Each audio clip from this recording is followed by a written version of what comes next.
नमस्कार दोस्तों, मैं हूं राजेश और आप देख रहे हैं learning with Rajesh YouTube channel. Dear students, हमने +2 हिस्ट्री से लेसन नंबर 1 स्टार्ट किया हुआ है, जिसका नाम है ईंटें, मनके तथा अस्थियां, हड़प्पा सभ्यता। उसकी आज हम लास्ट वीडियो करने जा रहे हैं, यानी उसका आज का हमारा अंतिम कुछ टॉपिक बाकी हैं, कुछ सब टॉपिक बाकी हैं, जिसके बारे में आज हम अध्ययन करेंगे। और इसके साथ ही ये लेसन नंबर 1 की जो हमारी वीडियोज़ हैं वो कंप्लीट हो जाएंगी। उसके बाद हम प्रश्नोत्तर सीरीज़ करेंगे। तो चलिए आज हम स्टार्ट करते हैं लेसन नंबर 1 का ये लास्ट वीडियो। आज हम जानेंगे आर्थिक जीवन के बारे में। हमने पहले वाली वीडियो में आर्थिक जीवन में एक पॉइंट पढ़ लिया था कि हड़प्पा सभ्यता के लोगों का आर्थिक जीवन में प्रमुख व्यवसाय कृषि था। हमने जाना कि वहाँ के लोग मुख्य रूप से कृषि पर निर्भर थे। कृषि के लिए वो लोग हल आदि चीज़ों का प्रयोग करते थे। उसके लिए हमें हड़प्पा सभ्यता से मिली हुई बनावली हो या कालीबंगा हो, वहाँ से मिट्टी के प्रतिरूप मिले हैं। जूता हुआ खेत कालीबंगा से मिला है, हमने पढ़ा है। उसके बाद हमने जाना कि सिंचाई के साधन अच्छे थे, क्योंकि हमने जाना कि नदी घाटी के आसपास ही, तो सिंधु नदी के आसपास ये पनपी थी, इसलिए इसे सिंधु घाटी की सभ्यता कहा गया है। सिंचाई के लिए हमने सौरतघुई तथा धौलावीरा के प्रमाण पढ़े कि, और पंजाब के प्रमाणों से साबित हुआ कि वहाँ के लोग कुएं से सिंचाई करते थे। धौलावीरा से जलाशयों के प्रमाण मिले हैं, दिखाता है कि उस समय सिंचाई व्यवस्था अच्छी थी। फिर हमने जाते जाते जाना था कि वहाँ के लोग प्रमुख रूप से गेहूं और जौ फसलें उगाते थे। कपास के लिए तो यह सभ्यता बहुत फेमस थी। अब आज हम उसी कड़ी को आगे बढ़ाते हुए आर्थिक जीवन के कुछ पॉइंट रहते हैं, उन्हें आज हम पढ़ेंगे पहले। उसके बाद हम हड़प्पा सभ्यता के सामाजिक जीवन, राजनीतिक जीवन तथा उसके बाद कला के बारे में जानेंगे। आर्ट, शिल्प कला के बारे में तो हमने पढ़ लिया है, लेकिन आज हम कला के बारे में कि वहाँ के लोग आर्ट में कैसे निपुण थे, किस प्रकार की कला किया करते थे। और हम हड़प्पा सभ्यता के पतन के बारे में भी जानेंगे आज। और जाते जाते जानेंगे कि हड़प्पा सभ्यता की विश्व को क्या देन है। चलिए शुरू करते हैं। आर्थिक जीवन में वो लोग कृषि के अलावा पशुपालन पर भी निर्भर थे। पशुपालन में गाय, बैल, भेड़, बकरी, हाथी, इन चीज़ों को वो पालते थे। लेकिन एक बात याद रखिएगा कि उन्हें घोड़े का ज्ञान नहीं था। उसके बाद उद्योग धंधों में कपास उत्पादन के कारण मुख्य रूप से बुनाई, रंगाई, कढ़ाई आदि के कार्य अर्थात उद्योग, वस्त्र उद्योग कहने का मतलब आप समझ गए होंगे कि वस्त्र उद्योग उस समय महत्वपूर्ण उद्योग होता था। उसके अलावा बर्तन बनाने के उद्योग होते थे, बढ़ईगिरी का काम किया जाता था, यानी कारपेंटर, लकड़ी का कार्य किया जाता था। लेकिन एक बात याद रखिएगा कि चाहे उद्योग धंधे कुछ हों, लेकिन उनमें लोहे धातु का प्रयोग नहीं किया जाता था, क्योंकि वो लोग लोहे धातु से परिचित नहीं थे। आगे बढ़ते हैं हम व्यापार में। हमने व्यापार में पहले भी जाना है कि जब शिल्प कला में हमने पढ़ा था कि कच्चा माल प्राप्त करने के लिए हड़प्पा सभ्यता के लोग किन किन केंद्रों से सामान मंगवाते थे, विदेशों से भी सामान मंगवाते थे, शिल्प कला में हमने जाना। लेकिन आज फिर हम उसी कड़ी को आगे बढ़ाते हुए पढ़ेंगे कि व्यापार के लिए कौन कौन सी चीज़ों को मंगवाया ज़्यादा जाता था, कौन किसको ज़्यादा भेजा जाता था, यानी आयात निर्यात। तो सबसे पहले हम जाने कि हड़प्पा सभ्यता के दौरान उन्नत व्यापार, यानी व्यापार बड़ा प्रगति पर था। मगान, जिसे आजकल ओमान कहा जाता है, दिलमुन, जो कि बहरीन द्वीप के नाम से जाना जाता है, और मेसोपोटामिया, इनके साथ व्यापार किया जाता था। आपसे ऑप्शन टाइप में यों का यों प्रश्न भी पूछा जा सकता है, इनमें से किस स्थान या किस देश के साथ हड़प्पा सभ्यता का व्यापार नहीं होता था या होता था। आगे बढ़ते हैं। सोना, चांदी, तांबा, श्रृंगार का सामान आयात किया जाता था। अर्थात कहने का मतलब ज़्यादातर धातुएं बाहर से मंगवाई जाती थी। आप रटेंगे नहीं, समझ के याद करेंगे। उसके बाद सूती कपड़ा, आभूषण, मोती, हाथी दांत आदि निर्यात किया जाता था। अर्थात जिसमें भारत ब्रिटिश काल में भी बड़ा फेमस रहा है। सूती कपड़ा जो हो, आभूषण बनाने के, जो बाहर से धातुएं मंगा करके उनसे अच्छे से आभूषण शिल्पकला के दौरान बना करके उन्हें फिर बाहर भेजा जाता था। उसके बाद तौल तथा माप में बाट का प्रयोग तौल के लिए किया जाता था, जो कि चार्ट नामक पत्थर से बनाया जाता था। ऑब्जेक्टिव टाइप के लिए आपका इंपॉर्टेंट क्वेश्चन है। और बाट 1, 2, 4, 8, 16 यानी इस अनुपात में होते थे। ये भी आपसे पूछा जा सकता है। आगे बढ़ते हैं धार्मिक जीवन के बारे में। वेरी वेरी इंपॉर्टेंट क्वेश्चन है, आपसे 5 मार्क्स में भी पूछा जा सकता है।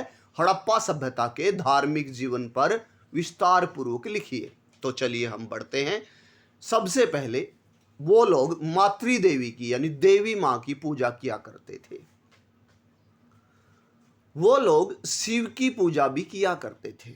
अब आप कहेंगे सर क्या इस वैसे रटते ही जाएंगे, कुछ कोई प्रमाण भी मिले होंगे? हाँ, बिल्कुल प्रमाण मिले हैं कि मोहनजोदड़ो से एक मूर्ति मिली है, एक योगी की मूर्ति मिली है।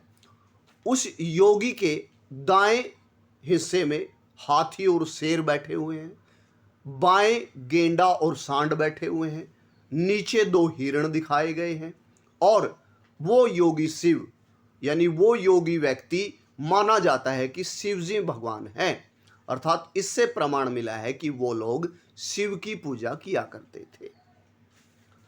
मातृदेवी की पूजा किया करते थे। ये वहां से प्राप्त मुहरों और ताबीजों पर अंकित फोटो से पता लगाया गया है कि हड़प्पा सभ्यता के लोग मुहरों मातृदेवी की पूजा किया करते थे। उसके बाद वो लोग पशुओं तथा वृक्षों की पूजा भी किया करते थे। पशुओं में जो वो पालते थे उनकी पूजा भी किया करते थे, जैसे कि हाथी, गेंडा आदि है, गाय बैल है। उसके बाद वो पीपल वृक्ष को ज़्यादा प्रेफर करते थे। वृक्षों में हड़प्पा की मुहरों पर पीपल वृक्ष का चित्र अंकित पाया गया है।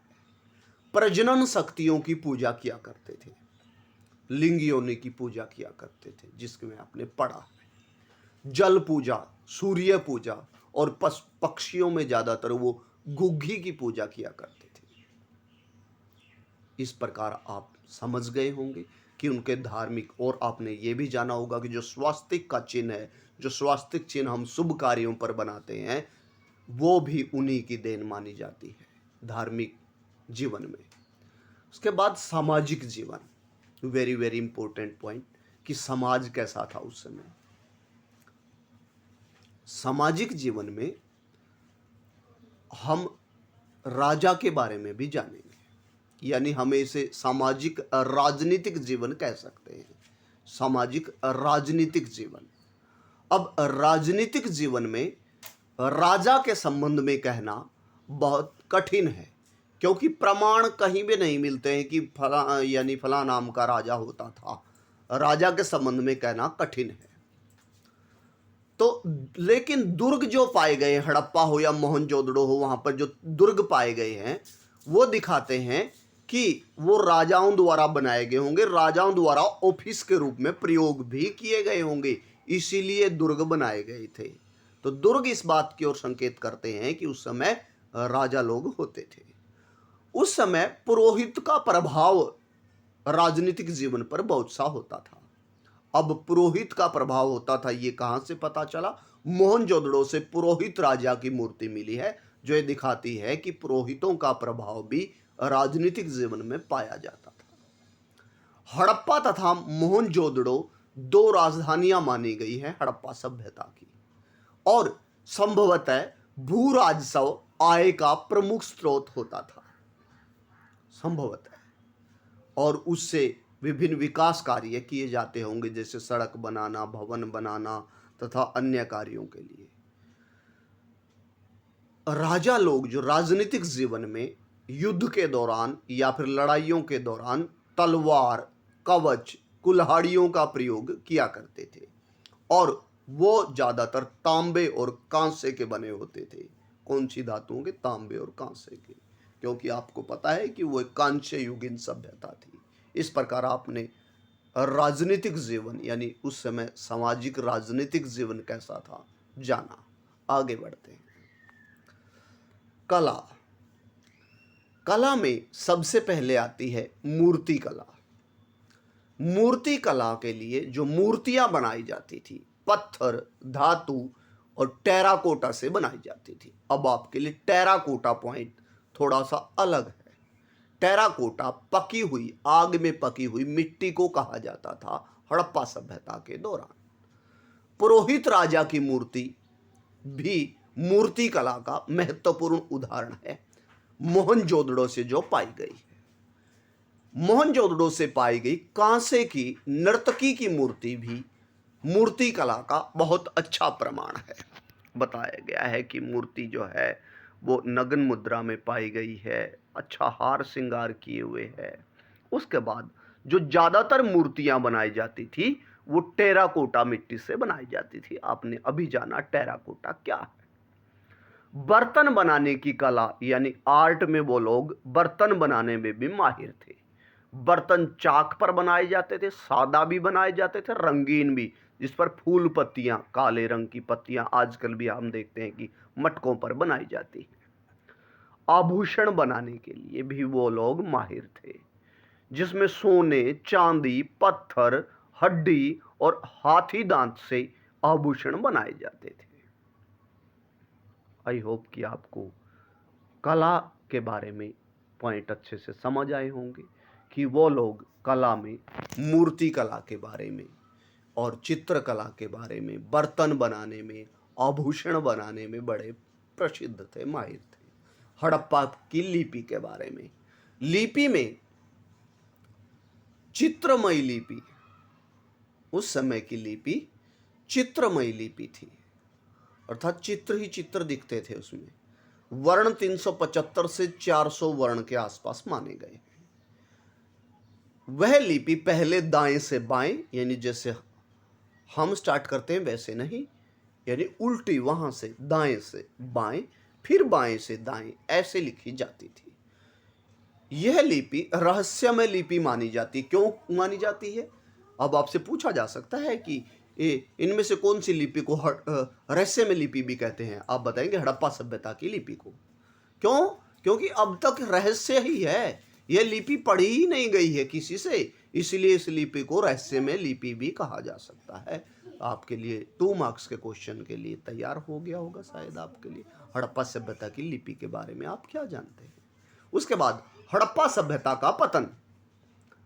हड़प्पा सभ्यता के पतन में आर्यों का आक्रमण सबसे महत्वपूर्ण कारण माना जाता है। यह किसने माना है?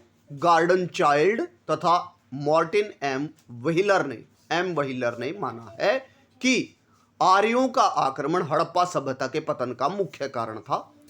हमने ऋग्वेद का प्रमाण बताता है कि आर्यों ने इंद्र देवता से गुजारिश की थी, प्रार्थना की थी कि वो उनके शत्रुओं को विनाश कर दे, अर्थात इंद्र से प्रार्थना करते हैं आर्य।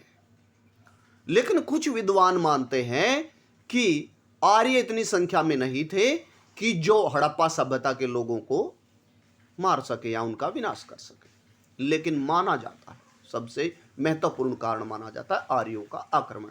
आई होप कि अब आप पहला पॉइंट अच्छे से समझ गए होंगे। बाढ़ भी माना जाता है इसका पतन का कारण। M.R. साहनी और डेल्स नाम के भूगोलवेता, वो इतिहासकार मानते हैं कि हड़प्पा सभ्यता का पतन बाढ़ की वजह से हुआ है। सर्वेक्षण बताते हैं कि मोहनजोदड़ो, हड़प्पा, चहुंदड़ो तथा लोथल बाढ़ की वजह से क्षतिग्रस्त हुए हैं। भूकंप को भी हड़प्पा सभ्यता के पतन का कारण माना जाता है, क्योंकि ज़्यादा भूकंप आने की वजह से भवन ढह गए और ये सभ्यता उजड़ गई। पर्यावरणीय असंतुलन। जॉन मॉर्सल का मानना है कि पर्यावरणीय असंतुलन यानी एनवायरमेंटल डिसबैलेंस जो है उसकी वजह से भी इस सभ्यता का विनाश हुआ। क्यों? क्योंकि बड़ी मात्रा में लकड़ी की जरूरत थी कारखानों के लिए, जैसे अभी आपने पढ़ा टेराकोटा मिट्टी को पकाने के लिए। जंगलों को काटा गया, जंगलों के काटने की वजह से वर्षा कम हुई, वर्षा कम होने से अकाल पड़ने लगे, यानी जलवायु परिवर्तन हुआ, अकाल पड़े और लोग भूख प्यास के मारे मर गए। इस प्रकार आगे बढ़ते हैं कि महामारी को भी इस सभ्यता के पतन का कारण माना जाता है। महामारी में प्लेग और मलेरिया महामारी के प्रूफ भी पाए गए हैं कि वहां पर इस वजह से लोग मारे गए थे। बढ़ती जनसंख्या बढ़ती गई, साधन सीमित होते गए और साधनों की कमी आती गई। साधनों की कमी आने से रोजी रोटी छिनती गई, लोग भूख प्यास और लड़ाइयों की वजह से मारे गए। व्यापार में गिरावट भी सभ्यता के पतन का कारण माना जाता है। अब व्यापार में गिरावट का कारण माना है एस शर्मा ने। उनका मानना है कि इस सभ्यता के पतन के में व्यापार का गिरना भी महत्वपूर्ण कारक है। और व्यापार कम क्यों हुआ? क्योंकि उत्पादन में कमी आई, यानी साधनों की कमी हमने पढ़ा था हो गई, साधनों की कमी से उत्पादन में कमी आ गई, उत्पादन में कमी आई। दूसरा कारण था राजनीतिक स्थिरता, यानी हमने आज पढ़ा था कि व्यापार उन लोगों का ओमान, बहरीन द्वीप, मेसोपोटामिया आदि से था, तो जिनसे उनका व्यापार होता था वहां पर राजनीतिक स्थिरता आ गई, नहीं राजा लोग बदल गए और वो राजा लोग अब यहां से व्यापार नहीं करना चाहते थे। व्यापार नहीं होगा तो विदेशी इनकम नहीं होगी, इनकम नहीं होगी तो लोगों का रोजगार नहीं चलेगा। इस प्रकार आप समझ गए होंगे कि ये कौन कौन से कारण हैं जिससे हड़प्पा सभ्यता का पतन हुआ। वेरी वेरी इंपॉर्टेंट पॉइंट है 5 मार्क्स क्वेश्चन के लिए। आई होप कि अभी आपको याद हो गया होगा। चलिए आगे बढ़ते हैं। हड़प्पा सभ्यता की खोज। अब आप कहेंगे सर ये पॉइंट तो शुरुआत में भी हमने पढ़ा था, लेकिन ये यहां पर है कि इतने हजारों साल पहले हमने पढ़ा था कि 2500 से 1750 ईसा पूर्व जो है इसका काल माना जाता है, यानी आज से लगभग 5000 साल पहले ये हुई। लेकिन इतने साल पहले किसको पता चला कि हड़प्पा सभ्यता भी थी? यानी इसलिए ये यहाँ पर पॉइंट इंक्लूड किया गया है कि हड़प्पा सभ्यता की खोज के बारे में किस प्रकार खोज उसकी की गई। कनिंघम का भ्रम। अब आप कहेंगे ये कनिंघम कौन आ गया बीच में? कनिंघम जो है भारतीय पुरातत्व सर्वेक्षण जो है, आर्कियोलॉजिकल सर्वे ऑफ इंडिया जो है, उसके प्रथम डायरेक्टर जनरल थे। अब आपसे ऑब्जेक्टिव टाइप में सीधा यही पूछा जाएगा। उसके बाद उन्हें भारतीय पुरातत्व का जनक माना जाता है। उन्होंने वो सर्वेक्षण के बड़े इच्छुक रहते थे, यानी वो इतिहास में सर्वेक्षण करते रहते थे, उनकी रुचि थी। उन्होंने बहुत सी वस्तुएं मिली सर्वेक्षण में उसके में, और लेकिन वो उनका सही काल निर्धारण नहीं कर पाए। उन्हें पता ही नहीं, वो भ्रम में रह गए कि ये चीजें हड़प्पा सभ्यता की नहीं हैं या उससे पहले की हैं या बाद में, यानी उनको वो भ्रम में रह गए, कंफ्यूजन में कि ये चीजें किस काल की हो सकती हैं। इसलिए चीज तो वो हड़प्पा काल की ही थी, लेकिन उनको भ्रम हो गया कि ये पहले की है या बाद की। उसके बाद एक नवीन प्राचीन सभ्यता। दयाराम साहनी ने 1921 में हड़प्पा नामक स्थान से सबसे पहले खुदाई शुरू की और वहां से उन्हें मोहरें प्राप्त हुई। राखलदास बनर्जी ने 1922 में मोहनजोदड़ो स्थल की खुदाई की और वहां से भी उन्हें मोहरें प्राप्त हुई। इस प्रकार 1924 में जॉन मार्शल नामक पुरातत्वविद ने विश्व के सामने ये घोषणा की कि भारत में एक नवीन सभ्यता पाई गई है जिसका नाम हड़प्पा सभ्यता है। उसके बाद उन्होंने एक बुक लिखी है जिसमें हड़प्पा सभ्यता के बारे में लिखा है, Mohenjodaro and the Indus civilisation. ये बुक है जॉन मार्शल की। इसमें उन्होंने हड़प्पा सभ्यता की खोज और उसके विकास के बारे में, उसकी उत्पत्ति के बारे में, उसमें टीला और सतर विन्यास के सिद्धांत के बारे में लिखा है। उसके बाद नई तकनीकें तथा प्रश्न। 1944 में एम व्हीलर भारतीय पुरातत्व सर्वेक्षण के डायरेक्टर जनरल बने। उन्होंने अपनी पुस्तक लिखी my archaeological mission to India and Pakistan. इस पुस्तक में उन्होंने लिखा कि हड़प्पा सभ्यता की खोज अर्थात उसको खोज को आगे बढ़ाने के लिए हमें टीले के सतर विन्यास का अनुसरण करना चाहिए। टीले के सतर विन्यास का अनुसरण करना चाहिए। हमने जाना कि टीला क्या होता है, आपको जाते हैं माउंड, आपने 6th क्लास में भी पढ़ के आए हैं। और सतर क्या होता है, जब टीले में जलवायु रूप से परिवर्तन आता है, पवन, मिट्टी या फिर पानी की वजह से जो परिवर्तन आता है उसके आकार में, उसे सतर कहा जाता है। तो टीले के सतर विन्यास के साथ उन्होंने कहा कि भाई इस अवधारणा के साथ हमें खुदाई करनी चाहिए। उसके बाद हड़प्पा सभ्यता की देन, जाते जाते कि हड़प्पा सभ्यता हो रही है 3 वीडियोज से, क्या देन है उसके भारतीय समाज को, हम क्यों पढ़ रहे हैं, अर्थात उससे हमें क्या बेनिफिट मिला है।